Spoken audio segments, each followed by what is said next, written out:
Kung dumating man sa punto na hindi mo na alam yung gagawin mo, yung pagod na pagod ka na, yung parang wala ka ng ibang matakbuhan, yung tipo na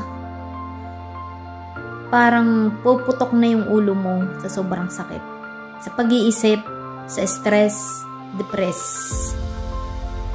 Ito lang may papayo ko.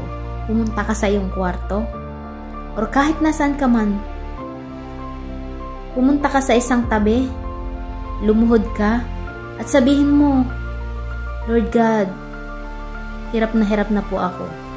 Hindi ko na po alam kung saan ako tatakbo. Hindi ko na po alam kung ano ang gagawin ko, kung ano yung mga dapat kong gawin. Punong-puno na po ako ng pagsubok. Alam ko, Lord God, na hindi mo ako bibigyan ng mga pagsubok na ito na hindi ko kayang lutasin. Pero Lord God, kailangan kita, Panginoon. Tulungan mo po ako, Lord God. Wala na po akong ibang malapitan. Tanging ikaw lang, Lord God, ang makakatulong sa akin. Please, Lord God, ikaw na po ang bahala sa lahat. Help me, Lord God. Help me. At sisiguraduhin ko sa iyo lahat ng mga problema mo at hinanakit. Yung mga sakit dyan sa iyong kalooban,